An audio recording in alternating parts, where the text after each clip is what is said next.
अस्सलाम वालेकुम।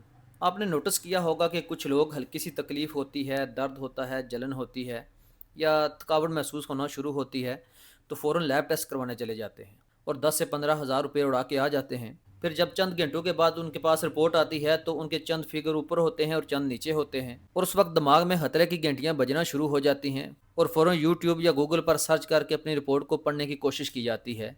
और फिर 10 मिनट के अंदर आपको महसूस होना शुरू होता है कि आप किसी एक बीमारी नहीं बल्कि कई बीमारियों का शिकार हैं। और क्या आप जानते हैं कि आजकल करवाए जाने वाले बहुत से टेस्ट जो हैं वो आपकी सेहत से ज़्यादा आपकी जेब पर भारी पड़ते हैं। हर टेस्ट बीमारी की मुकम्मल तस्वीर नहीं दिखाता और ना ही नॉर्मल या बॉर्डर लाइन की रिपोर्ट खतरे की गारंटी होती है। आज मैं आपको 5 ऐसे टेस्ट बताऊंगा जो नॉर्मली लोग बहुत ज़्यादा करवाते हैं और अक्सर ये टेस्ट गलत वक्त पर और गलत वजह से या फिर मुकम्मल समझ के बगैर करवाए जाते हैं। और इस वीडियो के आखिर में एक ऐसा टेस्ट है जिसे 90% लोग गलत समझते हैं। सबसे पहला टेस्ट क्या है? Vitamin B12। आजकल अगर किसी को थकन हो तो फौरन कहते हैं कि B12 करवाओ।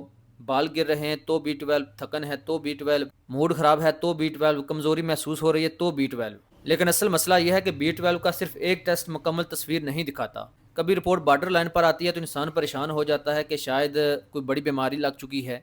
और कभी कभार इंसान पहले से कोई B12 के सप्लीमेंट ले रहा होता है और रिपोर्ट का लेवल हाई आ जाता है तो भी परेशान हो जाता है कि अब पता नहीं क्या होगा। लेकिन हकीकत इससे ज़्यादा तफसील मांगती है। याद रखिए कि B12 का टेस्ट उस वक्त ज़रूरी हो जाता है जब आपको असाब के मसाइल आना शुरू हो जाएं। मिसाल के तौर पर आपके जिस्म या हाथों में सुइयां चुभने का एहसास हो रहा हो, ज़ुबान में जलन का एहसास हो, जिस्म का बैलेंस ख़राब हो रहा हो या फिर ब्लड रिपोर्ट में RBC का साइज का बढ़ जाना आ जाए। इसी तरह आप अगर लंबे अरसे से मेटफॉर्मिन यानी कि जो शुगर की मेडिसिन है वो इस्तेमाल कर रहे हों या वेजिटेरियन हों या फिर एसिडिटी की मेडिसिन इस्तेमाल कर रहे हों, इन तीनों में से कोई भी सूरत हो तो फिर वाकई आपको B12 का टेस्ट करवा लेना चाहिए। लेकिन हल्की सी कमजोरी या थकन पर B12 का टेस्ट करवाना और रिपोर्ट आने पर मजीद परेशान हो जाना यह आपकी सेहत से ज़्यादा आपके पैसे को नुकसान देता है। दूसरा टेस्ट है थायराइड का और यहाँ पर सबसे ज़्यादा कन्फ्यूजन पाई जाती है। लोग कहते हैं कि डॉक्टर साहब मेरा TSH तो नॉर्मल है लेकिन मेरे बाल गिर रहे हैं, वजन बढ़ रहा है, हर वक्त थकन रहती है, तो क्या मेरा थायराइड वाकई ठीक है? देखें, TSH थायराइड का एक अहम टेस्ट तो ज़रूर है, उसे गैर ज़रूरी समझना भी गलत है।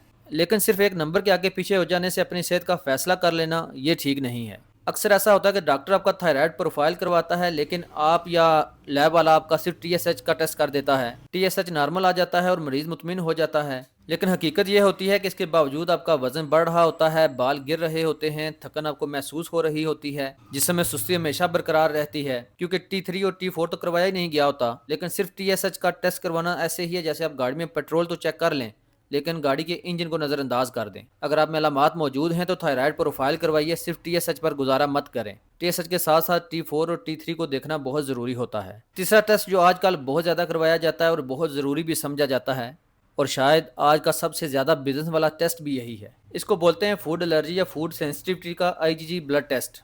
आजकल हज़ारों रुपए लेकर 200 फूड एलर्जी टेस्ट किए जा रहे हैं और लोगों को बताया जा रहा है कि आपको दाल से एलर्जी है, आपको अंडे से एलर्जी है, आपको दूध नुकसान कर रहा है, आपको गंदम से एलर्जी है। लेकिन हकीकत यह है कि IgG टेस्ट आपकी फूड एलर्जी को साबित नहीं करता। ज़्यादातर सूरतों में ये सिर्फ ये बताता है कि आपने ये गज़ा पहले से खाई हुई है और आपका जिस्म उससे वाकिफ़ है, यानी ये एलर्जी नहीं बल्कि सिर्फ एक्सपोजर होता है। और लोग टेस्ट रिपोर्ट देखते ही दाल बंद, रोटी बंद, दूध बंद, ये सब कुछ बंद कर देते हैं और चंद दिन के बाद डॉक्टर के पास आकर कहते हैं कि डॉक्टर साहब कमज़ोरी हो गई है। और भाई, अगर आपने खौफ की वजह से अपनी आधे से ज़्यादा खुराक बंद कर दी है तो फिर कमज़ोरी तो होनी ही है। जब भी आपको असल फूड एलर्जी होगी तो टेस्ट करवाए बगैर आपको चंद अलामात ज़ाहिर होंगी। मिसाल के तौर पर आपने जैसे कोई खाना खाया तो जिल्द पर खारिश या दाने या जलन शुरू हो जाएगी या शदीद एलर्जिक रिएक्शन होगा और इसी तरह आपको सांस लेने में भी दुश्वारी हो सकती है। और ऐसी सूरत में सिर्फ एक ब्लड रिपोर्ट नहीं देखी जाती, मरीज की मुकम्मल हिस्ट्री ली जाती है, स्किन प्रिक टेस्ट किया जाता है और IgE टेस्ट करवाया जाता है। लिहाजा सिर्फ एक IgG टेस्ट देकर अपनी खुराक के दुश्मन मत बनिए। चौथा टेस्ट कौन सा है जी? विटामिन D का।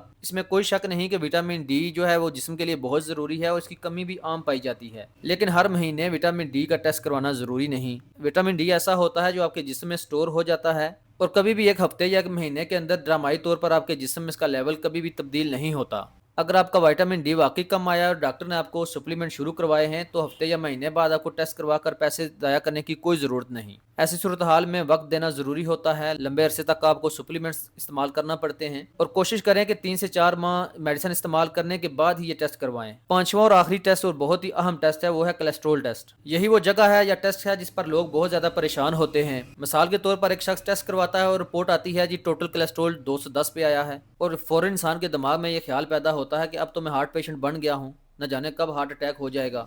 لیکن ایک بات یاد رکھیے کہ صرف ٹوٹل کولیسٹرول آپ کی دل کی صحت کا فیصلہ نہیں کرتا۔ اصل سوال یہ ہے کہ آپ کا ایل ڈی ایل کتنا ہے، آپ کا ایچ ڈی ایل کتنا ہے، آپ کا ٹرائی گلیسرائڈ کتنا ہے، کیا آپ کو شوگر ہے، کیا آپ کا بلڈ پریشر ہائی رہتا ہے، کیا آپ سگریٹ نوشی کرتے ہیں، اور کیا آپ کی فیملی میں دل کی بیماریوں کی ہسٹری موجود ہے۔ اور یہ سب چیزیں مل کر آپ کا اصل رسک فیکٹر بتاتی ہیں۔ اگر آپ کا ایچ ڈی ایل یعنی اچھا کولیسٹرول اچھا ہے تو آپ کو ٹوٹل کولیسٹرول تھوڑا سا بڑھ جانے سے کوئی مسئلہ نہیں ہو سکتا۔ اس لیے کبھی بھی کسی ایک رپورٹ کو دیکھ کر پریشان نہ ہوں، بلکہ ایسے ٹیسٹ کے لیے بہتر ہے کہ آپ لپڈ پروفائل کروائیں۔ ٹیسٹ کروانے کا مطلب آپ کو خوفزدہ کرنا نہیں ہوتا، بلکہ آپ کی صحت کے حوالے سے بہتر فیصلہ لینا ہوتا ہے۔ میڈیکل ٹیسٹ برے نہیں ہوتے، لیکن غلط وقت پر، غلط وجہ سے یا پھر بغیر سمجھ کے کروائے گئے ٹیسٹ اکثر فائدے سے زیادہ خوف پیدا کرتے ہیں۔ اگلی دفعہ جب آپ کو کوئی ڈاکٹر ٹیسٹ لکھ کر دے تو ایک سوال ضرور پوچھیں، ڈاکٹر صاحب اس ٹیسٹ سے میرے علاج میں کیا فائدہ آئے گا؟ کیا اس رپورٹ کے بعد میری دوا بدلے گی یا میری ڈائٹ بدلے گی؟ میرا علاج یا اگلا قدم تبدیل ہوگا؟ کیونکہ ٹیسٹ صرف رپورٹ بنانے کے لیے نہیں ہونے چاہیے، بلکہ ٹیسٹ کے پیچھے ایک واضح مقصد ہونا چاہیے۔ اگر کسی ٹیسٹ کا واضح فائدہ موجود ہے تو ٹیسٹ ضرور کروائیں، لیکن اگر فائدہ واضح نہیں تو ہو سکتا ہے اس ٹیسٹ کی بھی آپ کو ضرورت نہ ہو۔ تو آپ بتائیے کہ ریسنٹلی آپ نے کون سا ٹیسٹ کروایا ہے اور جس کی وجہ سے آپ کو غیر ضروری پریشانی کا سامنا کرنا پڑا ہو؟ کمنٹس میں ضرور بتائیے، میں کوشش کروں گا آپ کو سادہ، آسان اور درست رہنمائی کر سکوں۔ اپنی صحت کا خیال رکھیں، لیکن خوف کے ساتھ نہیں، سمجھ کے ساتھ۔